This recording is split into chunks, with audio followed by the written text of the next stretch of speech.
Esta passagem das Escrituras é muito conhecida, muito amada, um texto extraordinário.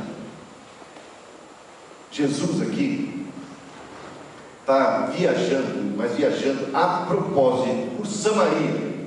Os judeus, como Jesus era judeu, procuravam evitar Samaria. Sabe por quê? Porque havia uma rivalidade, havia uma hostilidade. Havia ódio entre judeus e samaritanos, portanto os judeus evitavam passar por aquele caminho, mas Jesus a propósito passa por ali. Ele passa porque ele tem um interesse em alcançar os samaritanos, porque ele ama os samaritanos. E vejamos, Jesus cansado já da viagem, os discípulos vão procurar alimento, e Jesus tem sede, e ali estava Jesus, próximo de um poço em Sicar, lá na Samaria. E sabe o que aconteceu? Ele vê que uma mulher samaritana estava ali com o seu balde, estava ali pegando água. E sabe o que faz Jesus? Se aproxima dela e conversa com ela. Hoje, um homem conversar com uma mulher é uma coisa muito natural, mas se a gente viajar no tempo e no espaço e chegar naquele período, só o fato de um homem estar conversando em público com uma mulher era algo de se estranhar, porque não era algo comum. Sabe por quê? Porque os homens desprezavam tanto as mulheres, que eles não achavam que as mulheres eram dignas de uma conversa. Sabia disso? O preconceito era tão grande contra as mulheres, que as mulheres, elas quando iam adorar, elas tinham que ficar à parte, elas não podiam estar onde só os homens podiam estar. As mulheres eram discriminadas, menosprezadas, pisadas pelos homens. A maior parte das mulheres não tinha sequer acesso à cultura, não eram alfabetizadas. Então o que faria um homem conversando com uma mulher? A não ser que ele tivesse más intenções, a não ser que o papo fosse outro. Mas mesmo assim, isso não era comum em público, uma abordagem dessa numa praça pública, num lugar público, como um poço público. E Jesus está vencendo uma barreira. Jesus está vencendo uma barreira que é o preconceito, que era a divisão, que era o menosprezo que existia que os homens tinham em relação às mulheres. Veja o estranhamento dos discípulos. Quando os discípulos retornam, eles logo estranham. Jesus está conversando com uma mulher. Eles ficam meio sem jeito, mas por respeito a Jesus não ousam perguntar. O que o senhor está fazendo, afinal de contas? Conversando com a mulher? Está perdendo tempo? Que negócio é esse? Que coisa estranha. Jesus está vencendo a primeira barreira. Jesus está vencendo uma barreira que vai deixar esta mulher assustada. Ela mesma estranha. O que o senhor está fazendo, conversando comigo, que sou mulher? E mais, tinha uma outra razão de estranhamento ali. É que não se tratava apenas de uma mulher, tratava-se de uma mulher samaritana, e vimos que os samaritanos não se davam com os judeus, e não era costume um homem judeu conversar com outro homem samaritano. Os samaritanos e os judeus se odiavam de tal maneira, que uma ideia para a gente hoje perceber o grau de rivalidade, de hostilidade que havia, é pensar, por exemplo, entre palestinos e judeus hoje. Conflito esse que a gente presencia quase todos os dias nas páginas dos jornais e das revistas. E a gente sabe que é muito ódio, que é muita inimizade. E seria muito estranho que naturalmente um judeu estivesse abordando um samaritano ou um palestino para uma conversa, para um diálogo, para pedir um favor.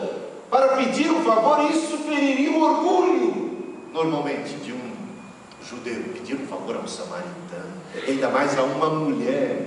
O que se passa? E essa mulher se estranhou. Como sendo tu judeu, pedes a mim, que sou mulher samaritana, está pedindo algo, está vindo conversar comigo, o que está acontecendo? E é muito, olha, muito lindo a gente perceber como Jesus responde a isso. E que nesse diálogo que Cristo tem com a mulher, esta mulher que a princípio vê a Cristo como um inimigo, que vê a Cristo como um judeu que ela odeia porque aprendeu a odiar desde pequena. pequena, porque há muito preconceito. Sabe, preconceitos são ideias infundadas que a gente desenvolve sobre o outro. Então, existe muito preconceito e muito ódio plantado, muita erva daninha semeada pela coletividade, pela patota, pelo grupo em que aquela mulher estava inserida, e vice-versa, por parte dos judeus também, muito ódio, muita rivalidade, muito estranhamento em relação aos samaritanos. E aí vemos, o preconceito é o problema, mas sabe, os preconceitos muitas vezes são alimentados por fatos, por episódios na vida. Se já não bastasse o preconceito ser algo terrível que separa e que divide os homens, as pessoas já estão com o pé atrás por conta do preconceito. Um agravante, ou diversos agravantes, acabam acontecendo que justificam os preconceitos. As ideias já preconcebidas começam a ganhar sentido à medida que nós nos deparamos com maus testemunhos, com atitudes que nos escandalizam. E certamente esta mulher samaritana tinha já se deparado com atitudes por parte de distintos, de diversos judeus, que só fizeram mesmo é justificar toda a mágoa, ressentimento que ela tinha.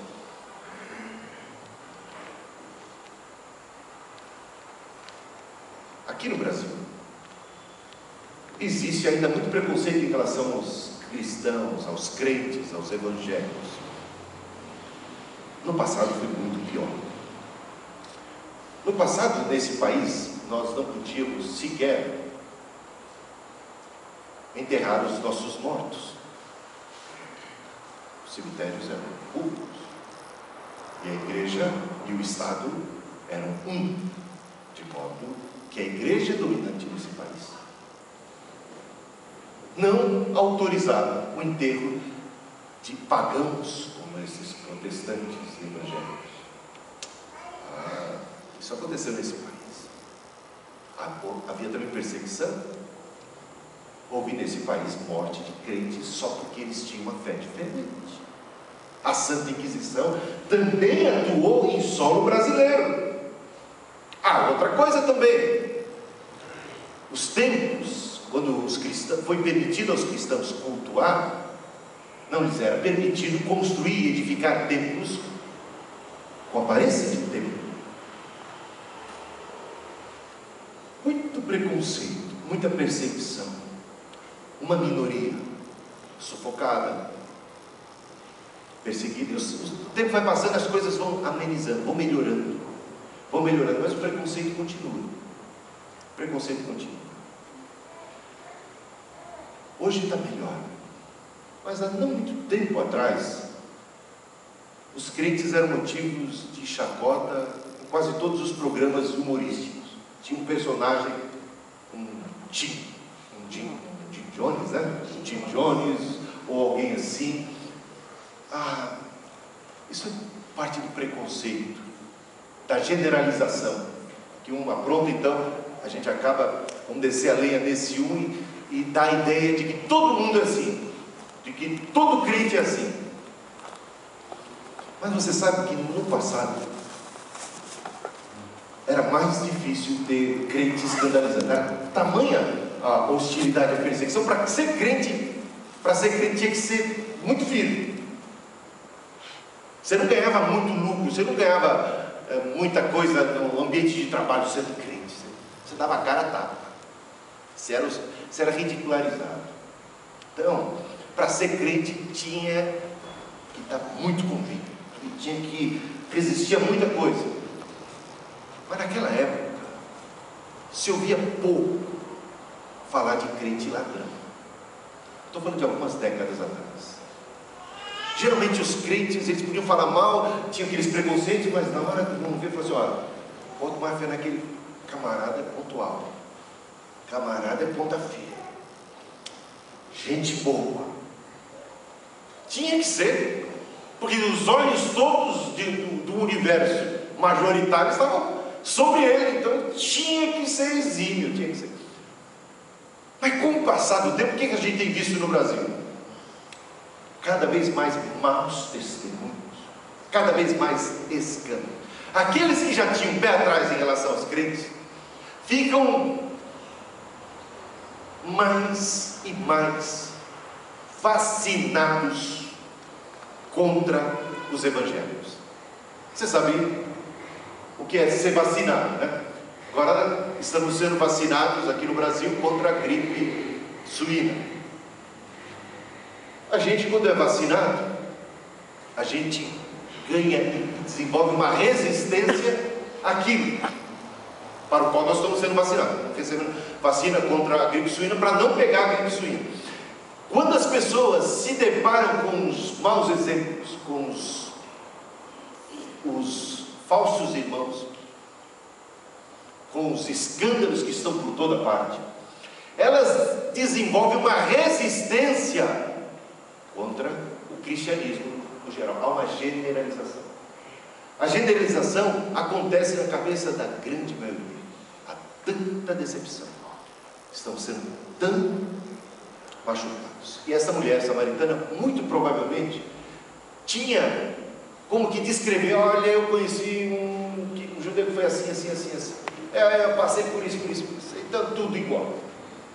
E por sua vez, os judeus faziam a mesma coisa com os samaritanos.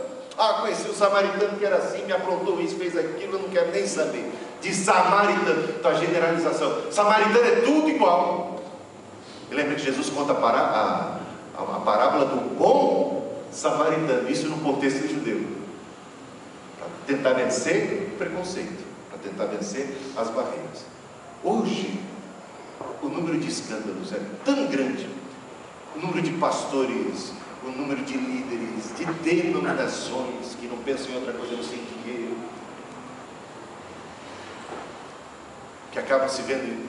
É pastor com arma agora, traficando arma, pastor cobrando R$1.000, R$900 para liberar uma unção de prosperidade, de bênção e para salvar toda a sua família, cobrando, fazendo comércio do povo de Deus, explorando a boa fé, pastores caindo em escândalos, sendo presos com dinheiro escondido na Bíblia.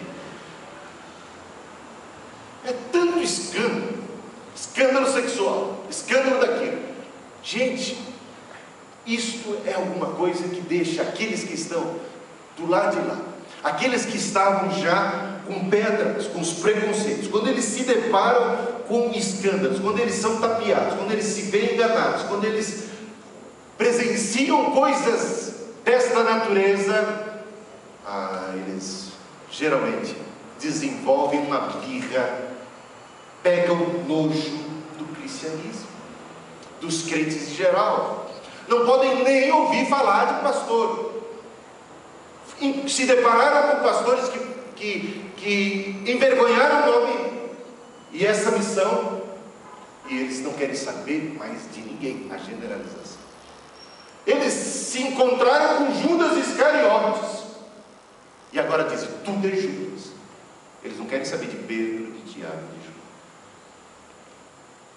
Generaliza, não tem, nada presta, é tudo pilantra, é tudo safado, é tudo farinha do mesmo saco. Então isso, meus amados irmãos, é um problema.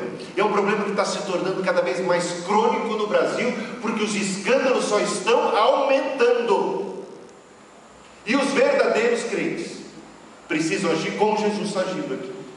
Porque o que nós vemos nesse texto é que existe uma mulher samaritana que tem birra de judeu, que não quer saber de conversar com o judeu. Que estranho que esse judeu já tenha vindo se aproximado dela para falar, que está cheio de pedra nas mãos para atirar sobre ele.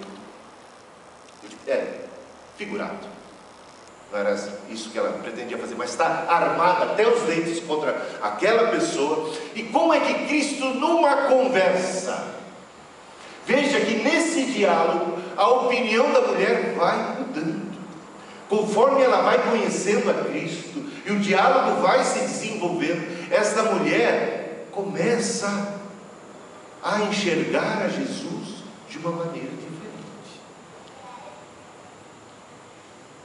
E ela está, ou Cristo está, vencendo barreiras que nós costumamos enfrentar por conta dos preconceitos que existem contra os crentes, contra a igreja, contra o cristianismo. E a gente fala cristianismo porque não é só do lado protestante que tem escândalos.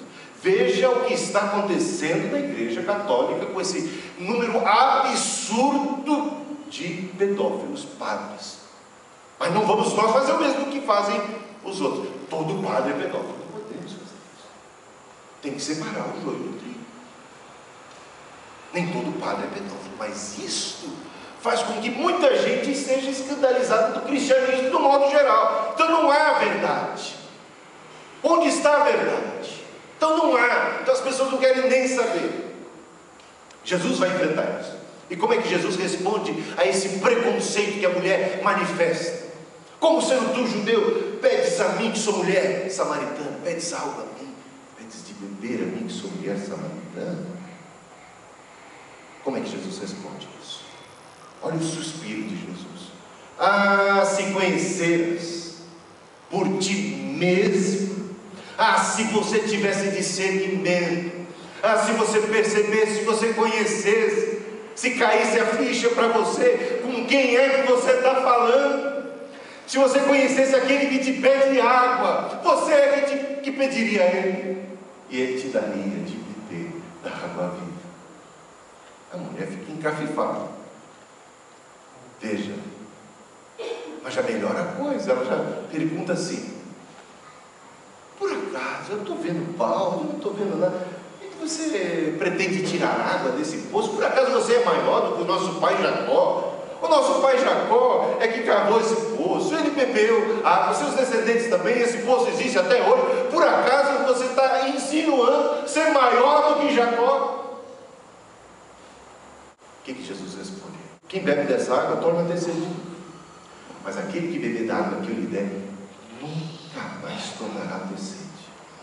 Aí a mulher diz assim: ai Senhor, não me dá dessa água aqui, dessa água benta, dessa água abençoada, eu não quero mais ter o trabalho de vir aqui pegar água não. Então ela não entendia. Jesus falava de uma água espiritual, Jesus falava de uma sede espiritual, e a mulher ainda não tinha atinado para onde é que caminhava a conversa, o diálogo de Cristo, e ela pensava que era uma água mesmo, uma água mineral tão boa, que daria para ela uma saciedade que mataria, mitigaria a sua sede, de modo que ela não precisaria mais voltar àquele poço. Quero dessa água, quero mesmo.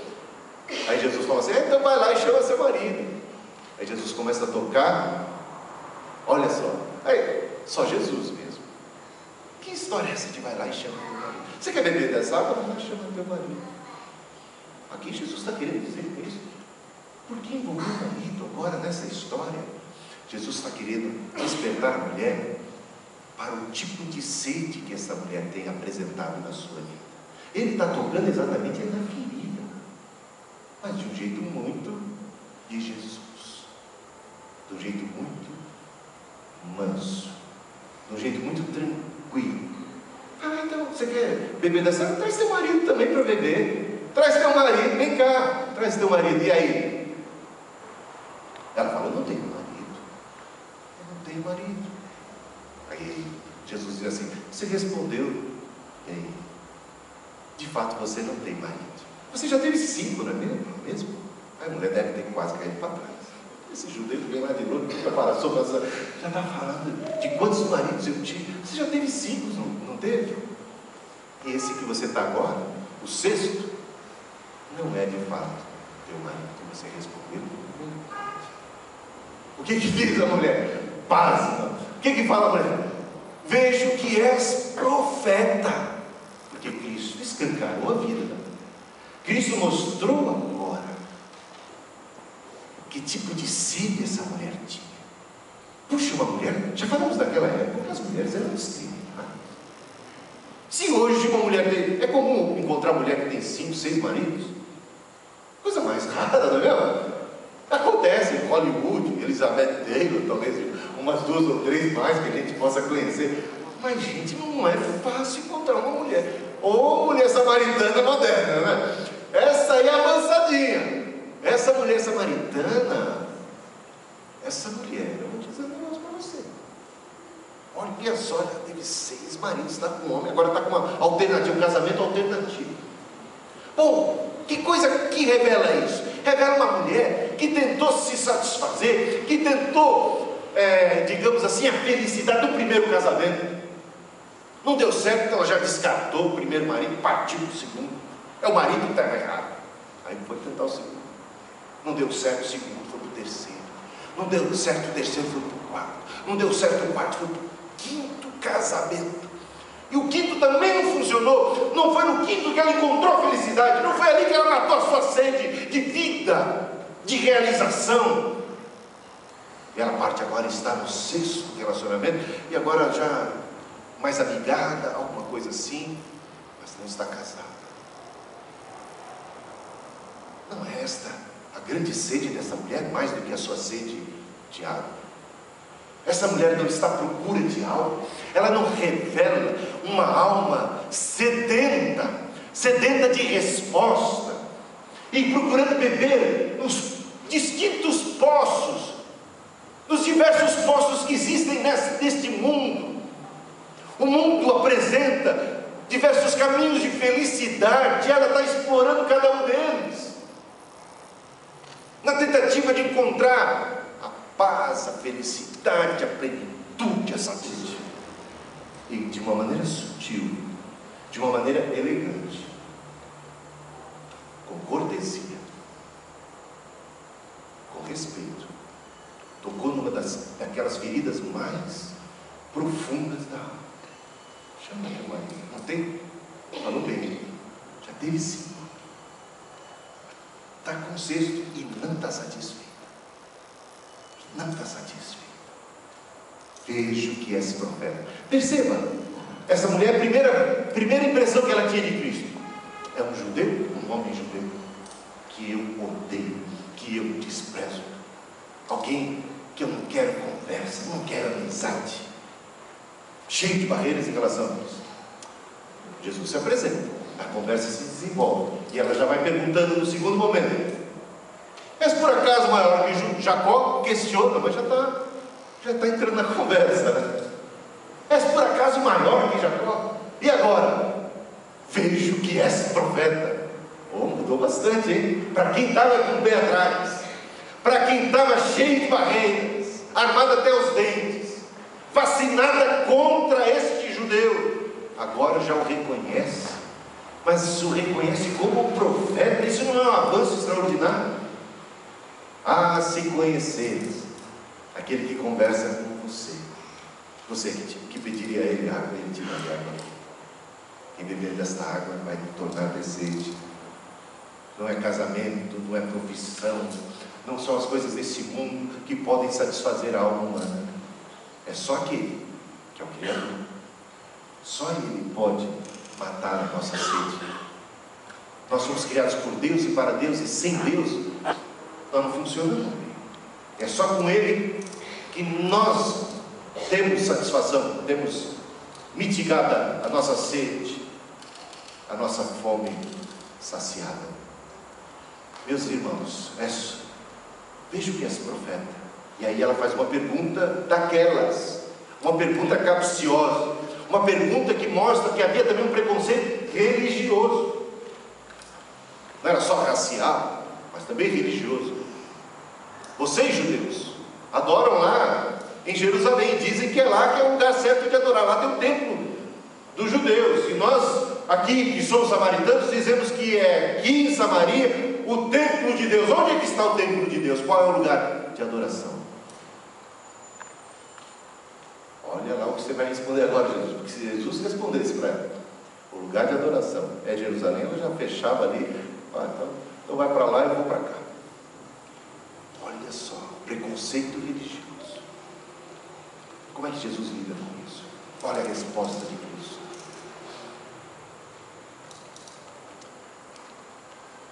Vai chegar o dia, eu vou dizer uma coisa, já chegou, onde os verdadeiros adoradores adoram o Pai em espírito e em verdade. Não tem nada a ver com o local, não tem a ver com o tempo, não importa se é em Samaria, Não importa se é em Jerusalém, Deus busca aqueles que são verdadeiros adoradores, que o adoram em espírito e em verdade.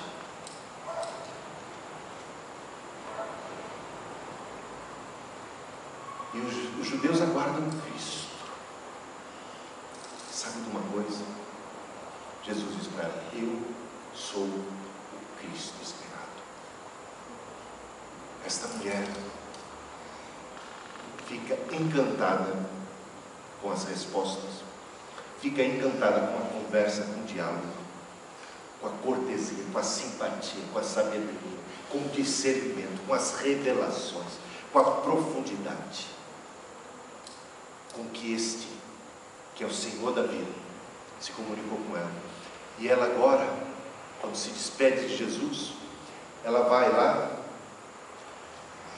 para os seus conterrâneos de Samaria, vai para os homens da cidade, homens que ela conhecia muito bem, pelo jeito. Veja que ela tinha uma intimidade com os homens, mas só que agora não vai lá para qualquer outra coisa, vai lá para anunciar para esses homens, dizer assim: venham ver, venham conhecer, e venham conhecer um judeu. Mas esse judeu é diferente, esse não é como os outros. Eu creio, eu estou desconfiada que ele seja de fato Cristo prometido, o Messias. Venham ver. E sabe de uma coisa? Os samaritanos foram conferir, e os samaritanos se converteram. Uma multidão de samaritanos vão se converter pelo testemunho da mulher.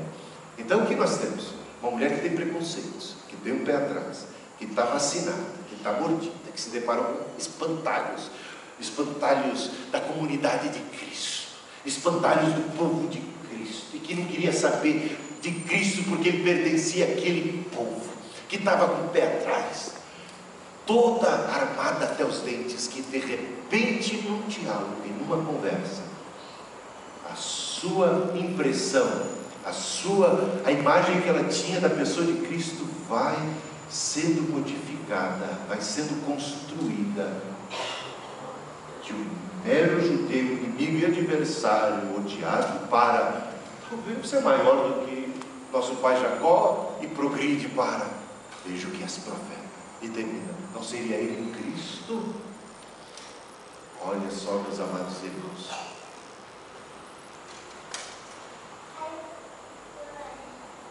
nós somos como Jesus aqui nesse mundo. Ou seja, a nossa missão é sermos cristãos, pequenos cristos. Ou seja, Cristo é a luz do mundo e nós devemos ser luz. Cristo vive em nós e nós devemos testificar, fazer a nossa luz brilhar. Pessoas estão aí muito arredias em relação à fé, como uma mulher samaritana estava. E aprendemos com Jesus a dialogar, a conversar, a caminhar e ajudar as pessoas a desfazerem a sua má impressão. Nós temos como obrigação, através da nossa palavra, do nosso diálogo e das nossas atitudes, mostrar que nem tudo é farinha do mesmo saco. Se existe Judas Iscariotes, também saibam que existe ainda hoje Pedros, Tiagos e Joãos, que existem servos de Deus autênticos, que existe ainda igrejas sérias, que existe ainda pessoas verdadeiramente íntegras, e nós devemos fazer brilhar a nossa luz. Jesus diz: vocês são a luz do mundo. Não se esconde uma lâmpada acesa debaixo da cama, coloca-se num lugar elevado para poder a sua luz iluminar o máximo possível o ambiente ao redor. Assim também brilhe a vossa luz entre os homens, e os homens vejam as vossas boas obras e glorifiquem o Pai que está nos céus. É nossa obrigação nos manifestarmos e não ficarmos encolhidos, ficarmos como crentes, agentes secretos de Jesus, muito intimidados com tudo e com medo de expressar a nossa fé. O Senhor conta com você. O Senhor espera que você possa ajudar pessoas que estão armadas até os dentes contra o cristianismo, com o pé atrás contra Cristo, ajudar essas pessoas a conhecerem. Se essas pessoas puderem verdadeiramente se conhecer Jesus, elas estão ao passo da conversão. Eu acredito sinceramente, e gostaria de conversar isso com vocês. O que vocês acham? A minha opinião é a seguinte: a maior parte das pessoas estão fora da igreja. A maior parte das pessoas que não quer saber nada do cristianismo é porque de fato não conhecem o Cristo. O que elas conhecem é o cristianismo, que muitas vezes macula a imagem do Cristo. O que aquela mulher conhecia era o judaísmo. Mas quando ela conheceu o Cristo, que diferença fez, não é mesmo? Nossa obrigação é transmitir o Cristo, é transmitir a Jesus o melhor possível.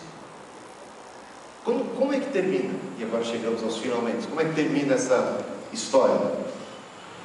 A mulher tinha ido lá buscar, ela tinha o cântaro, ela tinha recipiente então para a água, ela estava sedenta, precisava da água, era essa água que ela tinha como necessidade. Quando você tem sede e fome, você fica inquieto até satisfazer sua sede e a sua fome. Havia uma inquietação, por isso ela foi buscar a água e estava com cântaro. Conforme o papo se desenvolveu, mostrava ainda, a princípio, o seu interesse por uma água desta terra, por uma água milagrosa que pudesse fazer com que ela nunca mais precisasse beber qualquer outra água e nem ter o trabalho de ir lá de volta para o poço. Mas no final, deslumbrada com Cristo, com essa revelação, o que vemos a mulher fazer?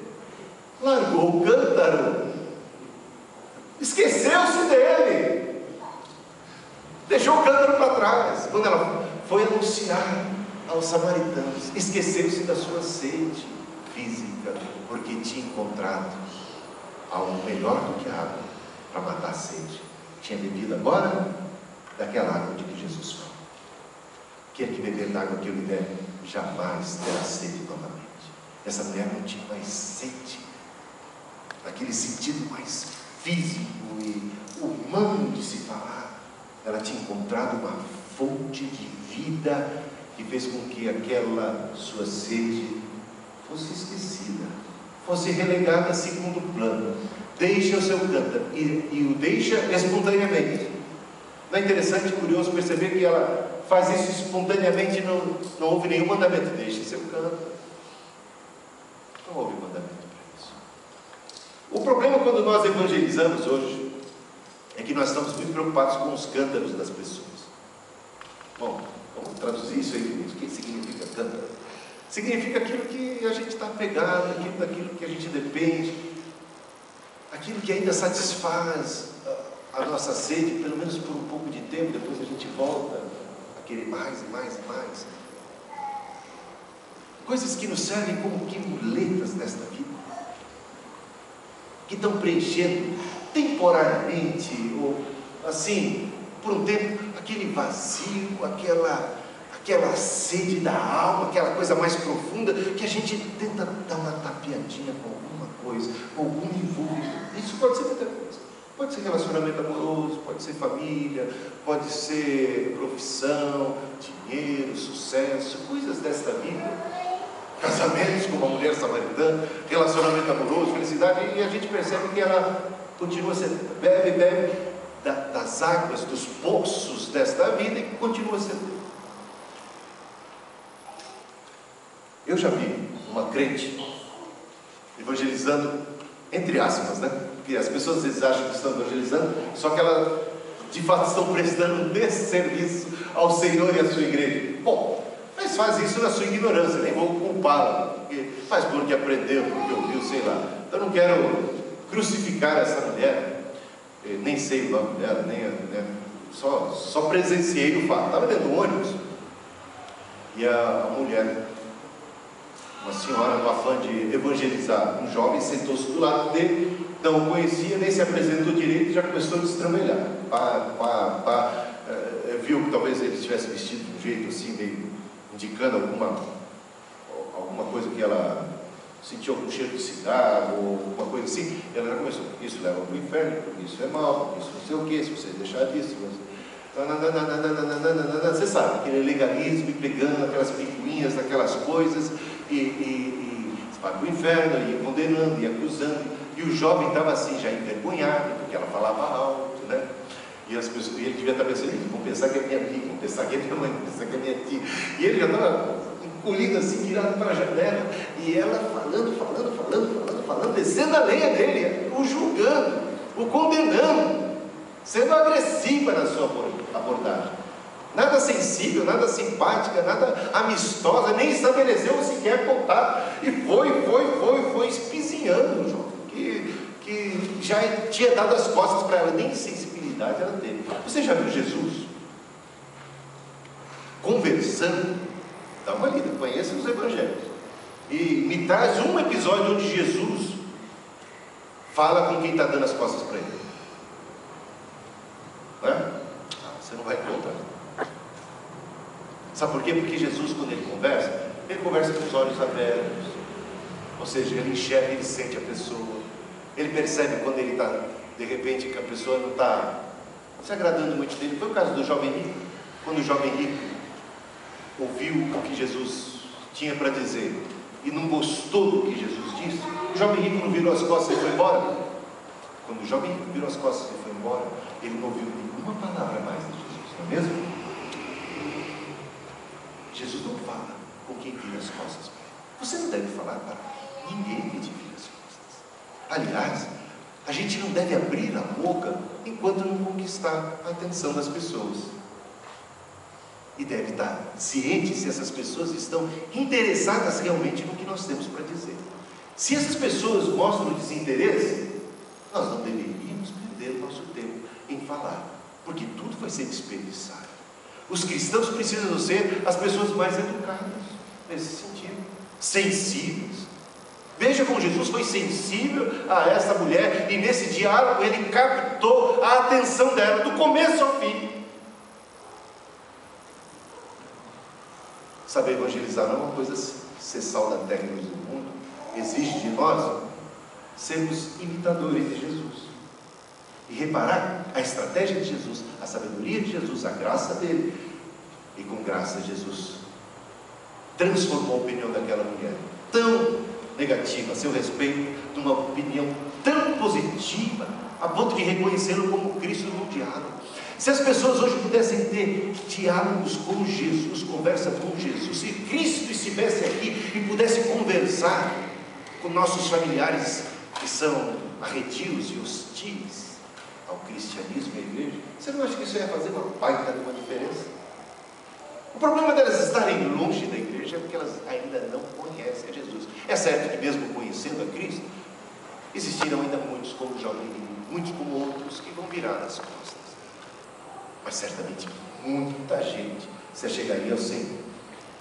O David Wilkerson, que escreveu A Cruz e o Punhal, um pastor lá em Nova York, que devotou a sua vida a evangelizar os drogados e pessoas marginais assim, lá da cidade.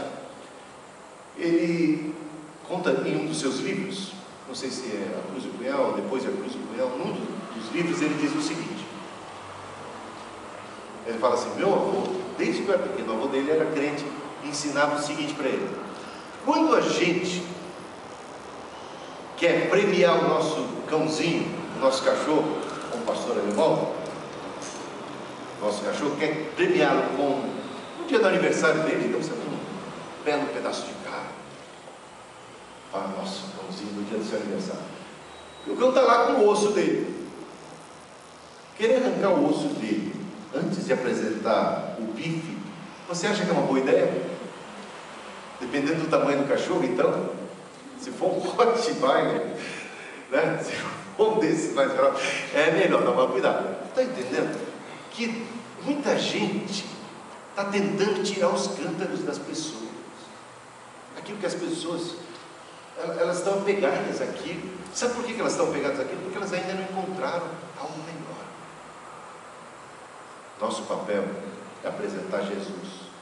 Porque se essas pessoas conhecerem a Cristo, o pão vivo, se conhecerem a Cristo, a água viva, deixa que isso cuide do resto. Com Cristo outras coisas começam a perder sentido, naturalmente. Com uma verdadeira comunhão com o Senhor, nós começamos a perder o interesse, aquelas coisas que eram para nós prioritárias. Número um, elas começam a já, o brilho delas começa a se esvair, já não tem o mesmo impacto, o mesmo significado, e nós estamos bebendo de uma fonte, sendo alimentados por algo, e tão encantados ficamos com Cristo, porque ser de Jesus, conhecer o Senhor, é a maior bênção, a maior aventura, é a maior satisfação que um ser humano pode ter. Que as outras coisas, naturalmente, nós começamos a deixar, e as deixamos espontaneamente, porque percebemos que elas não fazem mais sentido na nossa vida, simplesmente não precisamos mais dela. Damos as costas espontaneamente para os cântaros, nem nos damos conta, e o cântaro ficou para trás. Tal é o entusiasmo, tal é a vida que agora existe dentro do peito da gente. Que coisa boa. Veja que essa é uma mensagem muito rica, que aponta numa direção, fala para o coração de um jeito, fala para o coração de outro do outro jeito. Tem gente que estava precisando e está precisando mesmo beber de Cristo, e pode encontrar nessa mensagem uma resposta para a sua sede. Tem outros que podem encontrar nessa mensagem um desafio de ser como Cristo aqui nesse mundo, de ser uma testemunha fiel do Senhor, no meio de um mundo onde tantos escândalos estão acontecendo. Não vamos deixar a nossa luz se apagar, vamos acender a nossa luz, vamos ser uma sal da terra e luz.